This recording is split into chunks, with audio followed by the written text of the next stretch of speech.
आज Valentine day है, लोग फ्लावर्स के ऊपर, स्पेशली रेड रोजेस के ऊपर करोड़ों रुपए खर्च कर रहे हैं। बट आज अगर मैं आपको ये बोलूं कि इस खर्च करने की जगह आप इन रेड रोजेस या फ्लावर से एक टैक्स फ्री बिजनेस इंडिया में बना सकते हैं। जी हाँ, आज मैं आपको बताना चाहूंगा कि इस वैलेंटाइन डे पर अगर आप एक डिफरेंट और न्यू फॉर्म ऑफ बिजनेस करना चाहते हैं तो you can start a business of flowers. Nursery में फ्लावर्स ग्रो करने का बिजनेस या किसी भी तरह के ऑर्नामेंटल प्लांट्स ग्रो करने का बिजनेस इंडिया में जीएसटी एंड इनकम टैक्स में 100% एग्जेम्प्ट है। यानी कि अगर आप अपने घर की छोटी सी छत पे कुछ प्लांट्स को ग्रो करते हैं और उनको ग्रो करने के बाद ऑनलाइन या ऑफलाइन किसी भी मीडियम से सेल करते हैं और उससे कुछ इनकम जनरेट करते हैं, तो वह पूरी की पूरी इनकम एग्जेम्प्ट है और उस पर किसी प्रकार का जीएसटी भी लेविएबल नहीं है। तो इस वीडियो में मैं आपको बताऊंगा कि एग्रीकल्चरल इनकम कब एग्जेम्प्ट है, कितनी एग्जेम्प्ट है, और क्या ऐसा भी है कि एग्रीकल्चरल इनकम अगर दूसरी किसी बिजनेस इनकम से या एनी अदर इनकम हेड से जुड़े तो क्या उसकी टैक्सेबिलिटी बन जाती है। तो इस वीडियो को एंड तक देखते रहिए and follow, like and share जरूर करिए। तो जैसे कि आप सभी को पता है कि इंडिया में हाईएस्ट टैक्स रेट है 30%, सरचार्ज एंड एजुकेशन सेस अलग से लगता है। बट इंडिया में कुछ टैक्स बेनिफिट्स भी दिए हुए हैं, जैसे कि सेक्शन 10(1) में एग्रीकल्चरल इनकम को, जी हाँ, section 10(1) of the income tax act agricultural income की टैक्सेबिलिटी 0% पर रखता है। यानी कि एग्रीकल्चरल इनकम पूरी तरीके से इनकम टैक्स फ्री है। और इसी के साथ में आता है section 2 with in bracket 1A का एक्सप्लेनेशन 3।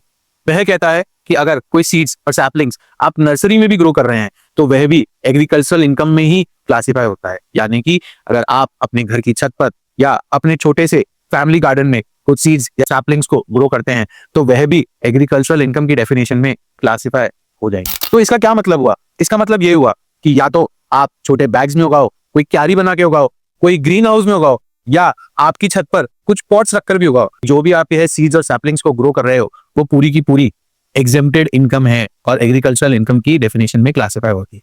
आपको ध्यान है हमारे earlier finance minister mister P Chidambaram, उन्होंने तो गोभी उगाकर अपने करोड़ों रुपए बाइट में जनरेट किए थे, या ऐसा कहें कि उन्होंने करोड़ों रुपए की गोभी बेची थी एज अ फाइनेंस मिनिस्टर रहते हुए। सबसे मजे की बात है कि मिस्टर पी चिदम्बरम ने तो यह गोभी अपने घर के बैकयार्ड गार्डन में उगाई। जी हाँ, लोग सोचकर आश्चर्य में थे कि इतने छोटे से बैकयार्ड गार्डन में इतने करोड़ों की गोभी उगी कैसे, और एग्रीकल्चरल इनकम के तौर पर उन्होंने अपनी आईटीआर में डिस्क्लोज भी कर दिया। बट गवर्नमेंट ने यहाँ पर एक बैकवर्ड इंटीग्रेशन भी किया हुआ है।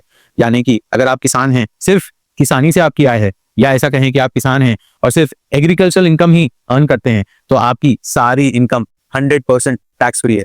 बट अगर आप किसान हैं, समृद्ध किसान हैं, और आपने एग्रीकल्चरल इनकम से कमाकर कुछ पैसे को आपके shares, mutual funds, fixed deposits, property, rental assets या किसी भी दूसरी तरह की इनकम को जनरेट करने के लिए कोई एक्टिविटी करी, तो आपकी वह इनकम तो एज पर नॉर्म्स क्लासिफाई होगी टैक्सेबल या एग्जेम्प्ट इनकम में। बट आपकी एग्रीकल्चरल इनकम और यह दूसरी इनकम जोड़कर यह देखा जाएगा कि आपकी एग्रीकल्चरल इनकम कितने % टैक्स हुई है। यानी कि अगर मेरी 5 लाख रुपए की एग्रीकल्चरल इनकम है और 7 लाख रुपए की कोई भी दूसरे हेड की इनकम है, तो 7 लाख प्लस 5 लाख जोड़कर मेरा टैक्स लायबिलिटी निकाली जाएगी। और उसके अलावा बेसिक स्लैब जो कि है 3.5 लाख रुपए, 3.5 लाख रुपए प्लस 5 लाख जोड़कर फिर मेरी टैक्स लायबिलिटी निकाली जाएगी। और मेरी टोटल इनकम जो कि 7 लाख प्लस 5 लाख की जो टैक्स लायबिलिटी आई है, उसमें से 3.5 लाख प्लस 5 लाख की एग्रीकल्चरल इनकम की जो मेरी टैक्स लायबिलिटी है वो घटाकर मेरी टैक्स लायबिलिटी जनरेट होगी। यानी कि गवर्नमेंट सिर्फ किसानों को ही यह फायदा देना चाहती है और इसका सिर्फ एक ही पर्पस है कि हमारे देश का किसान समृद्ध बन सके और हम टैक्स पेयर्स इसका किसी प्रकार का मिसयूज ना कर सके। अब आता है GST taxation on these flowers या एग्रीकल्चरल इनकम। तो अगर आप सिर्फ ऐसे प्लांट को बेचेंगे तो यह 0% जीएसटी लेवी में चला जाएगा। अगर आप ऐसे ही प्लांट को स्पॉट के साथ बेचेंगे तो 5% जीएसटी लेविएबल में चला जाएगा। और अगर आप इस प्लांट को नेचुरल प्लांट ना कहें और इस प्लांट को प्लास्टिक फॉर्म ऑफ प्लांट में लें और पॉट के साथ लें या बिना पॉट के साथ लें, या ऐसा कहें कि आर्टिफिशियल प्लांट खरीदें, तो उसके ऊपर 18% जीएसटी लेविएबल है। एक खास बात कि आर्टिफिशियल प्लांट्स को खरीदने बेचने पे एग्रीकल्चरल इनकम नहीं होती। Agricultural income only natural plants and saplings पे ही होती है। तो ऐसा नहीं है कि आप आर्टिफिशियल प्लांट्स खरीद बेच रहे हैं और उसको भी एग्रीकल्चरल इनकम के हेड में क्लासिफाई कर लें। एक और इंटरेस्टिंग पॉइंट, अगर आप कोई बहुत बड़े बिल्डर हैं या ऐसा कहें कि आप बहुत अच्छे कॉन्ट्रैक्टर हैं और आपको बिल्डिंग बना रहे हैं या कोई होटल प्रोजेक्ट कर रहे हैं या कोई कमर्शियल स्पेस बना रहे हैं, तो आज के जमाने में landscaping of gardens is a very important revenue.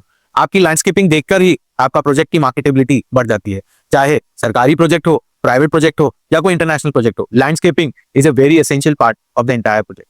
तो अगर आप कोई लैंडस्केपिंग का बिजनेस कर रहे हैं, या ऐसा कहें कि आप एज अ कॉन्ट्रैक्टर लैंडस्केपिंग कर रहे हैं उस कॉमर्शियल प्रोजेक्ट की, रेसिडेंशियल प्रोजेक्ट की, या किसी भी प्रोजेक्ट की, और उसमें प्लान्स भी लगा रहे हैं, लेबर भी लगा रहे हैं उन प्लान्स को लगाने के लिए, और बाकी एसेंशियल सर्विसेज भी दे रहे हैं, तो यहाँ पर ना तो इनकम एग्जम्प्ट है और ना जीएसटी। ऐसी सारी सर्विसेज पे, या ऐसा कहें कि लैंडस्केपिंग की सर्विसेज पे 18% जीएसटी लेविएबल।